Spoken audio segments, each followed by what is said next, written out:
పచ్చళ్ళు ఇంత ఎక్స్పెన్సివ్ అని అడిగినందుకు గాను తీవ్ర విమర్శలు గుప్పించారు అలేఖ్య చిట్టి పికిల్స్ వారు. నోటికి ఎంత వస్తే అంత మాట్లాడి నువ్వు ఇది కొనకపోతే నీ లైఫే వేస్ట్ అన్నట్టు మాట్లాడారు. ఇక దీనికి సంబంధించి ఆడియోస్ వరుసగా సోషల్ మీడియాలో ప్రస్తుతం తీవ్ర దుమారం రేపుతున్నాయి. అయితే నిన్న ఆల్రెడీ నా చెల్లి మాట్లాడింది నాకు తెలియదు, ప్రజెంట్ తన డిప్రెషన్ లో ఉందంటూ కూడా సుమి తన అక్క అయినటువంటి సుమి ఒక వివరణ ఇచ్చే ప్రయత్నం చేశారు. ఇక ఈ వివాదంపై మరొకసారి చెల్లైనటువంటి రమ్య స్పందించారు. తన అక్క అలేఖ్య అలా ఎందుకు మాట్లాడిందో కూడా వివరణ ఇచ్చే ప్రయత్నం చేశారు. బూతులు తిడుతూ మాకు రోజు 100 మెసేజ్లు వస్తూ ఉంటాయి, అందులో ఒకరికి రిప్లై ఇవ్వబోతే పొరపాటున వేరే అతనికి ఆ వాయిస్ వెళ్ళింది, అది ఇంత ఇష్యూ అయ్యేసరికి మేము అతనికి ఫోన్ చేసి సారీ కూడా చెప్పామంటూ రమ్య బదులిచ్చారు. ఇక మా అక్క తిట్టిన ఆడియో నిజమే, కానీ పొరపాటున వేరే అతనికి వెళ్ళింది, మమ్మల్ని తిడితే మా అక్క అలేఖ్య ఖచ్చితంగా అలాగే తిడతామని కూడా స్పష్టం చేసింది రమ్య. అయితే మాకు బూతులు తిడితే ఒక 100 మెసేజ్లు వస్తాయని ఆ మెసేజ్ల్లో మరొకరికి వెళ్లాల్సిన రిప్లై వేరే ఒకరికి వెళ్ళింది, అయితే వెళ్ళిన ఆయనకి మేము వెంటనే ఫోన్ చేసి సారీ కూడా చెప్పామంటూ కూడా చెప్పింది. అయితే మమ్మల్ని ఎవరైనా తిడితే మేము కూడా ఖచ్చితంగా తిడతాము, అందుకే వేరే వ్యక్తికి పెట్టాల్సిన మెసేజ్ రిప్లై కాస్త ఇక్కడికి వచ్చిందంటూ కూడా బదులిచ్చే ప్రయత్నం చేసింది రమ్య. అయితే ప్రస్తుతం 2 సోషల్ మీడియాలో ఒక 2 ఆడియోలు కూడా ప్రస్తుతం వైరల్ అవుతున్నాయి. అందులో ఒకటి ఇంత ఎక్స్పెన్సివ్ అని పెట్టినందుకు గాను ఇది కొనకపోతే నీ లైఫ్ పార్ట్నర్ ని నువ్వు ఎలా చూసుకుంటావు, ఇంకా దీని బదులు అడుక్కు తినంటూ కూడా ఆమె కొన్ని సంచలనాత్మక అసభ్య పాదజలంతో కూడా మాట్లాడుకొచ్చింది. దీని తర్వాత ఒక మహిళతో కూడా ఇదే విధంగా వ్యవహరించింది. ఇక దీనిపై చెల్లి అయినటువంటి రమ్య స్పందించారు. ఒక వీడియో రూపంలో ఆమె వివరణ ఇచ్చే ప్రయత్నం చేశారు. అయితే రమ్య అలేఖ్య గురించి ఏం మాట్లాడిందో ఇప్పుడు ఒకసారి చూద్దాం. అలేఖ్య చిట్టి ఆడియో అయితే రిలీజ్ చేశారు. చాలా కాంట్రవర్సీస్ జరుగుతున్నాయి. ఇంకా న్యూస్ ఛానల్స్ కానీ మీమర్స్ కానీ అందరూ వేస్తున్నారు. అసలు ఏం జరిగింది దాని మీద నేనైతే ఈరోజు మీకు అందరికీ క్లారిటీ ఇద్దాం అనుకుంటున్నా. అసలు ఒక ఆడపిల్ల ఉండి అంత దారుణంగా ఎలా తిట్టగలిగింది, ఎలా మాట్లాడుతుంది బూతులని చాలా మంది అంటున్నారు. దానికి అసలు కారణం ఏంటనేది ఎవరు ఆలోచించట్లేదు. 1 సైడ్ మాత్రమే చూసి ఈజీగా జడ్జ్ చేస్తున్నారు. అసలు ఏం జరిగిందంటే, మేము ఒక రోజులో వేల కొద్ది మెసేజెస్ అయితే డీల్ చేస్తూ ఉంటాము. అందులో వచ్చిన మెసేజెస్ అన్ని కంప్లీట్ గా సగానికి సగం బ్యాడ్ మెసేజెస్, తిడుతూ పచ్చి బూతులు తిడుతూ ఇంకా పేరెంట్స్ ని కూడా ఇన్వాల్వ్ చేస్తూ అసభ్యకరంగా మాట్లాడుతూ ఇలానే వస్తాయి. ఇలా వచ్చినప్పుడు మేము మాక్సిమం టైమ్స్లో బ్లాక్ చేస్తాము. బాగా ఫ్రస్ట్రేషన్ ఉండి బాగా ఇంకా చచ్చిపోయేలా తిట్టిన వాళ్ళని మాత్రమే అక్క ఏదైతే ఉందో తను రిప్లై ఇవ్వడం జరిగింది. కానీ ఇక్కడ జరిగిన మిస్టేక్ ఏంటంటే, ఒక పర్సన్కి తిట్టిన పర్సన్కి కాకుండా వేరే కింద చాట్ ఉంటే ఆ చాట్లో ప్రెస్ అయిపోయి బై మిస్టేక్గా అతనికి వెళ్ళిపోయింది. అది తను రియలైజ్ అయ్యే లోపే వెంటనే డిలీట్ కూడా చేసింది. ఆయన చూసి ఉండరు విని ఉండరు ఏమో అనుకుని ఇంకా మేము కూడా ఏం రెస్పాండ్ అవ్వలేదు. ఈలోపు ఆయన చూసి వేరే మీమర్స్కి కూడా పంపించేసి పబ్లిసిటీ న్యూస్ ఛానల్స్లో అన్ని జరగడం అయిపోయింది అనమాట. ఈ విషయం మరి ముందే చెప్పొచ్చు కదా అని అందరూ అడుగుండొచ్చు. మేము ముందు చెప్పడానికి అసలు ప్రూఫ్తో మేము మాట్లాడదాము, అసలు ఏం జరిగింది అనేది క్లారిటీతో వద్దాం అనేసి మేము ఇంతవరకు డీలే చేసాము. ఈలోపు వాట్సాప్ ఓపెన్ చేస్తుంటే చాలా మంది బ్యాడ్ మెసేజెస్ ఇంకా కాల్స్ కంటిన్యూస్ గా చేయడంతో 35,000 మందికి పైగానే వాట్సాప్ రిపోర్ట్ కొట్టారు. దానివల్ల మాకు ఏంటనేది చూపించలేకపోయాం. వాట్సాప్ అనేది అండర్ రివ్యూలో పెట్టాము. 24 to 48 అవర్స్ అయితే మాకు టైం తీసుకుంది. ఇంకా దాంతో కూడా పని అవ్వదు అని మాకు అర్థం అయిపోయేసరికి ఇంకా ఆ పర్సన్కి ఎవరైతే ఉన్నారో బ్యాడ్ మెసేజ్ వెళ్ళిన పర్సన్, ఆయన మేము అప్రోచ్ అయ్యి ఆయనకి మేము సారీ కూడా చెప్పాము. నేను మీకు ఇప్పుడే వినిపిస్తాను. అండి, నేను అలేఖ్య చిట్టిని మాట్లాడుతున్నాను. మాకు వచ్చే మెసేజ్లో అందరూ జెన్యున్ గా ఉండరు. పచ్చి బూతులు తిట్టి మాట్లాడి ఇబ్బంది పెట్టే వాళ్ళు చాలా మంది మెసేజ్ చేస్తారు మాకు రోజు. మీ చాట్ కంటే ముందు ఇద్దరు నాకు అబ్యూజివ్ గా మెసేజ్లు పెట్టి బై మిస్టేక్ గా అది మీ కిందగా స్క్రోల్ చేయడం, అది మీ చాట్కి ప్రెస్ అయిపోయి వాళ్ళకి తిట్టాల్సిన మెసేజ్ మీకు వచ్చేసింది. అండ్ అది నేను రియలైజ్ అయ్యే లోపే మా బిజినెస్ వాట్సాప్ కి రిపోర్ట్లు చేసి ఇంకా మొత్తానికి మా బిజినెస్ వాట్సాప్ అయితే యాక్సెస్ చేయలేకపోతున్నాం మేము. మా పికిల్స్ ఎక్స్పెన్సివ్ అని మీరు ఒక్కరే అనలేదండి, 100 మంది అన్నారు. అన్న ప్రతి ఒక్కరిని నేను బూతులు తిట్టేయడం అంటే అది నమ్మసక్యంగా లేదు. ఫస్ట్ అబ్యూజివ్ వర్డ్స్ ఎవరైతే మా వాట్సాప్ కి తిట్టి మెసేజ్ చేస్తారో వాళ్ళకి మేము అదే భాషలో మేము రిప్లై ఇస్తాం. ఈ వాయిస్ నోట్ అయితే మీకు పెట్టాల్సింది కాదు. ఈ విషయంలో చాలా రాంగ్ జరిగింది. దానికి ముఖ్యంగా నేను మీ అమ్మగారికి చాలా సారీ చెప్తున్నా. ఈ ఆడియో ఏదైతే విన్నారో దానికి ఆయన స్పందించడం కూడా జరిగింది. ఎలా అంటే, అయ్యో మరి మీరు మాకు ఆ విషయం ముందే చెప్పాలి కదండి, ఎందుకు చెప్పలేదు అనేసి మాకు రిప్లై అయితే ఇచ్చారు. అది మీకు పెట్టాల్సిన మెసేజ్ కాదు కాబట్టి నేను మళ్ళీ రియలైజ్ అయ్యి అది వెనక్కి వెళ్ళి డిలీట్ ఫర్ ఎవరీవన్ కొట్టడం అనేది జరిగింది. అసలు నేను మీకు పెట్టాల్సిన మెసేజే కాదండి అది. రోజు మీరు బిజినెస్ స్టార్ట్ చేసినప్పుడు మాకైతే ఒక మెసేజ్ వచ్చింది, అది నేను దానికి రెస్పాండ్ అవుతూ నేను ఒక వీడియో చేశా. ఇలాంటి అబ్యూజివ్ వర్డ్స్ మాట్లాడుతున్నారు, మేము వ్యాపారం చేసుకునే వాళ్ళు, మా మీద ఇలాంటివి మాట్లాడడం ఏంటి అని చెప్పి నేనే ఒకటి రైజ్ చేశాను వాయిస్. అలాంటిది నేను ఏ మాటలో ఏ తిట్లు తిట్టలేని వాళ్ళని తిడతాను అని అంటే అది ఒక రకంగా ఇన్నోసెంట్ వాళ్ళని తిట్టడం కూడా. నేనైతే ఇన్నోసెంట్ వాళ్ళని ఎవరిని ఎప్పటికీ వచ్చి ఒక మాట అనలేదు.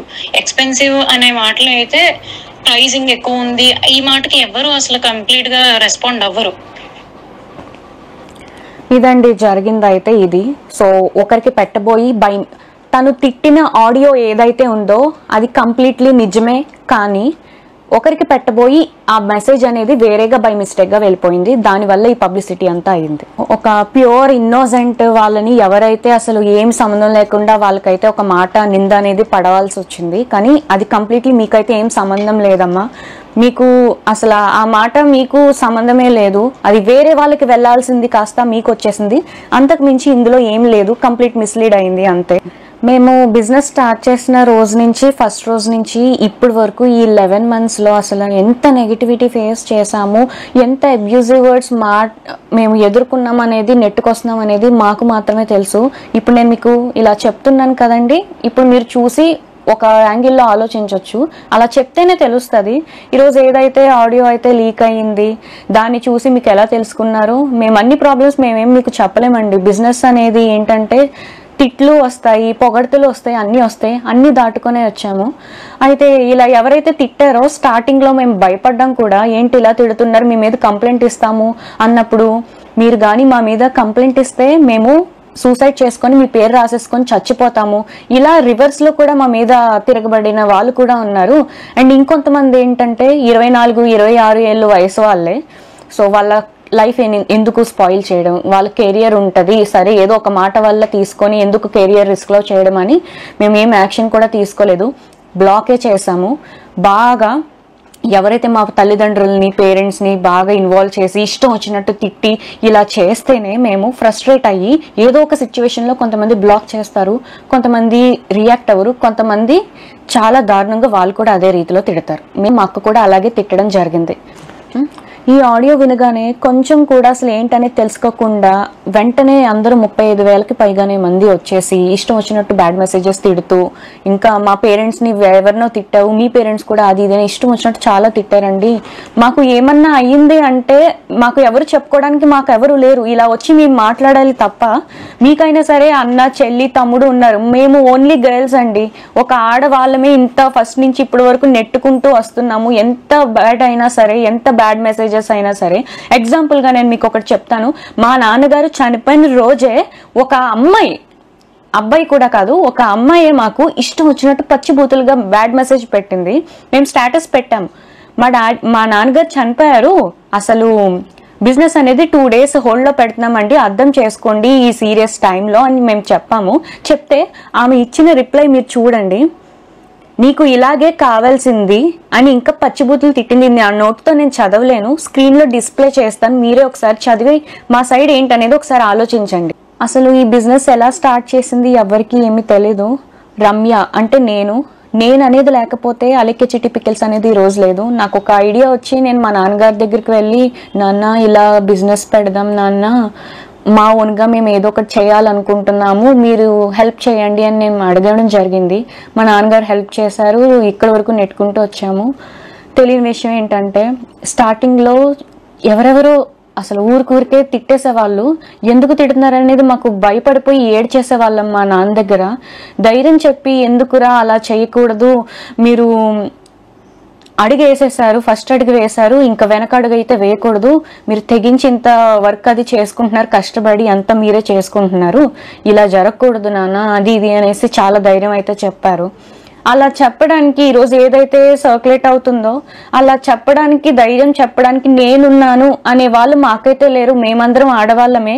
మీకైనా సరే అన్న చెల్లి తమ్ముడు అక్క పెద్దమ్మ వీళ్ళందరూ ఉండొచ్చేమో, మాకంటూ ఎవరు లేరు. నేను మా అమ్మ అలెక్య మేము ముగ్గురమే అయితే ప్రెసెంట్ అయితే ఉన్నాము. ఎంత బాధను మోస్తున్నాం అనేది మాకు మాత్రమే తెలుసు. మా నాన్నగారు ఇంకా లేరు, అంతే. అది మేము యాక్సెప్ట్ చేసాము. బిజినెస్ స్టార్ట్ చేసిన 3 to 4 months లో అయితే మేము సరే ఎందుకులే బ్యాడ్ మెసేజెస్ అది ఇది అని వదిలేసాము. ఇప్పుడు ఒక ఎగ్జాంపుల్ చెప్తున్నానండి. ఎవరో మనకి అర్ధరాత్రి 1 గంట 2ంటికి మనకి video calls audio calls bad messages చేస్తే మనం ఎవరెవరు ఏంటి అనేది మనం ఖచ్చితంగా టెన్షన్ పడతాము. అలాంటిది మేము కొన్ని వందలాది 10-20 కూడా కాదు, వందల కొద్ది మాకు బ్యాడ్ మెసేజెస్ ఆ టైంలో ఆడియో కాల్స్ వీడియో కాల్స్ అనేది చేస్తూ ఉంటే మేము అసలు ఏం చెయ్యాలో కూడా మాకు అర్థమయ్యేది కాదు. ఈ ఆడియోని తీసుకెళ్లి ఇంత నెగిటివ్ వైరల్ అయితే చేసేసారు. చాలా న్యూస్ ఛానల్స్లో కూడా చేసేసారు. ఈరోజు బిజినెస్సే లేకుండా పోయింది మాకు. ఎందుకంటే మేము కంప్లీట్గా మా ఫ్యామిలీ అంతా డిపెండ్ అయ్యింది ఈ బిజినెస్ మీదే. నిజాలు ఏంటి అనేది అసలు ఏం జరిగిందో ఏమీ తెలుసుకోకుండా ఒక 2 days కూడా వీళ్ళు ఏం చెప్తారనేది మీరు ఆలోచించకుండా వెంటనే మా బిజినెస్నే పోగొట్టేశారు. నేను మీకు ఒక్కటే చెప్తున్నానండి, ఇప్పుడు మిమ్మల్ని కూడా మీరు ఇప్పుడు ఎవరైతే వీడియో చూస్తున్నారో ఆడవాళ్ళు కానీ మగవాళ్ళు కానీ మిమ్మల్ని మీ అమ్మ నాన్నల్ని ఎవరేమన్నా తిట్టినా మీరు నిజంగా పల్లెత్తి మాట కూడా అనకుండా అయితే ఉండరు. అది అందరి మనస్సాక్షులకి తెలుసు. ప్రతి ఒక్కరికి సహనం అనేది ఇంతవరకు ఉంటుంది. ఆ సహనం అనేది కోల్పోయినాక మన అమ్మ నాన్నల విషయానికి వస్తే ఎవరు ఊరుకోరు కదండి. మా అక్క అలాగే తిట్టడం జరిగింది. ఇప్పుడు ఆడియో ఏదైతే ట్రెండింగ్లో ఉందో అదే ఆడియోని బేస్ చేసుకొని ఇలాంటి వాటి మీద వీడియోస్ చేస్తే ఇంకా వ్యూస్ వస్తాయి, మనీ జనరేట్ అవుద్ది అని ఇప్పుడు ఆడియో 2 ఆడియో 3 అనేసి ఇంకా లీక్ చేస్తే నేను ఒక్కటే చెప్తున్నానండి, తనని మా అక్కని అలెక్కిని ఎవరైతే ఇష్టానుసారంగా పచ్చి బూతులు యూజ్ చేసి ఆడదాన్ని తిట్టి అమ్మని తిట్టి ఎవరైతే అంటారో వాళ్ళని మాత్రమే తను రియాక్ట్ అయ్యి తిడుతుంది. అంతకు మించి తను ఎవరిని ఒక ఇన్నోసెంట్ని తిట్టాలని తను చూడదు. తను తిట్టడం పర్సనల్ గానే తిట్టింది, అపాలజైజ్ కూడా చేసింది, అంటే క్షమాపణ చెప్పేసింది. అండ్ ఇప్పుడు ఈ ప్రెసెంట్ టాపిక్ ఏదైతే ఉందో అది ట్రెండింగ్ గా ఉంది కదా, ఇదే వీడియోలో మేము కూడా చేస్తే మాకు వ్యూస్ వచ్చి అమౌంట్ వచ్చేస్తుంది అది ఇది అనుకునే వాళ్ళకి నేను ఒకటే చెప్తున్నానండి, ఇప్పుడు మనల్ని ఎవరైనా తిడితే, నేను అలికే గురించి మాత్రం ఇప్పుడు చెప్తున్నాను, అందరినీ ఉద్దేశించి కాదు, అలేకి అని ఎవరైతే తిట్టారో బాగా ఇబ్బంది పెడుతున్నట్టు మాటలు అసహ్యకరంగా వస్తేనే తను కూడా వాయిస్ మెసేజ్లో తిడుతుంది. అంతకు మించి తను ఒక ప్యూర్ ఇన్నోసెంట్ని తిట్టడానికి ఊరికే ఎవరైనా ఎందుకు తిడతారండి? ఎక్స్పెన్సివ్ అనే మాటకి ఎవ్వరు ఏమీ తిట్టరండి. ఎక్స్పెన్సివ్ అని చెప్పారు కాబట్టే మేము ప్రైజులు తగ్గించడం అనేది జరిగింది.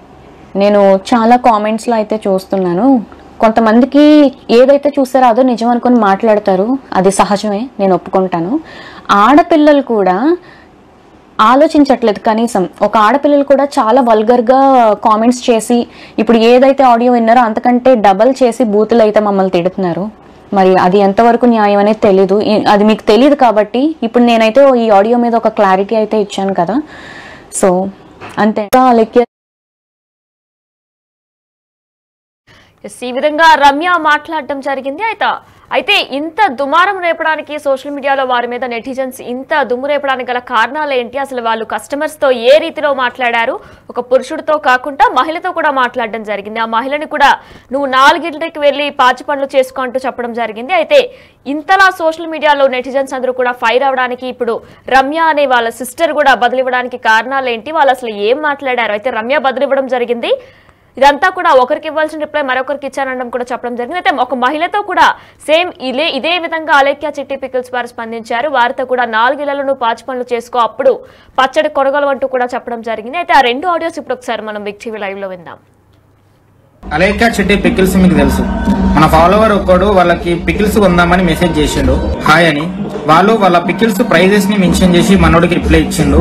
తర్వాత మనోడు జస్ట్ రెస్పెక్ట్ఫుల్ గా నమస్కారం పెట్టి ఇంత రేట్ ఎందుకు ఉన్నాయి పికిల్స్ అని అడిగితే, ఇది ఎక్స్పెన్సివ్ అన్నావు అంటే నీ అంత చీప్ ఇంకెక్కడ ఉండడు, పని చేయి, నువ్వు గట్టిగా ఫోకస్ చేయాలన్నమా కెరియర్ మీద. ఎందుకంటే లేదంటే నీ గర్ల్ ఫ్రెండ్ లేదంటే నీ పెళ్ళమో వదిలిపా కాబట్టి నువ్వు అడిగిన ఏమి నువ్వు కొనలేవు కాబట్టి అని నేను వదిలి నా మాటిని నువ్వు కెరియర్ మీద ఫోకస్ చేసి అప్పుడు ప్రేమ పెళ్లిళ్ళు ఇటు జోలికి వెళ్ళు. ఎందుకంటే ముష్టి పచ్చడే కొనలేకపోతున్నావు, నువ్వే పడరా గోల్డ్ ఏం కొనిస్తావురా దానికి. ఇది సంస్కారం కాదు, వాళ్ళ అమ్మని అక్కని తిట్టడం ఆయన వాడిన పికిల్స్ అని అడిగితే, ఇది ఎక్స్పెన్సివ్ అన్నావు అంటే నీ అంత చీప్ ఇంకెక్కడ ఉండడు, పని చేయి, నువ్వు గట్టిగా ఫోకస్ చేయాలన్నమా కెరియర్ మీద. ఎందుకంటే లేదంటే నీ గర్ల్ ఫ్రెండ్ లేదంటే నీ పెళ్ళమో వదిలిపా కాబట్టి నువ్వు అడిగిన ఏమి నువ్వు కొనలేవు కాబట్టి అని నేను వదిలి నా మాటిని నువ్వు కెరియర్ మీద ఫోకస్ చేసి అప్పుడు ప్రేమ పెళ్లిళ్ళు ఇటు జోలికి వెళ్ళు. ఎందుకంటే ముష్టి పచ్చడే కొనలేకపోతున్నావు. నువ్వేవడరా గోల్డ్ ఏం కొనిస్తావురా దానికి? ఇది సంస్కారం కాదు. వాళ్ళ అమ్మని అక్కని తిట్టడం ఆయన వాడిని కూడా కించపరచడం. పిచ్చి మొహం దానా, ఈ తక్కువ ప్రైస్ ని కూడా నువ్వు భరించలేను, high cost, too much cost, expensive అంటున్నావు అంటే నీ దరిద్రం ఏ రేంజ్ లో ఉందో నేను అర్థం చేసుకోగలను. నా మాటిని 4 ఇళ్లలో చూసుకుని పాసి పని చేసుకుని బతుక్కో వెళ్ళు. అలేఖ్య చిట్టి పికిల్స్ పిచ్చి మొహం దానా, ఈ తక్కువ ప్రైస్ ని కూడా నువ్వు భరించలేను, high cost, too much cost, expensive అంటున్నావు అంటే నీ దరిద్రం ఏ రేంజ్ లో ఉందో నేను అర్థం చేసుకోగలను. నా మాటిని 4 ఇళ్లలో చూసుకుని పాసి పని చేసుకుని బతుక్కో ఇలా ఉందో నేను అర్థం చేసుకోగలను. నా మాటిని 4 ఇళ్లలో చూసుకుని పాసి పని చేసుకుని బతుక్కో.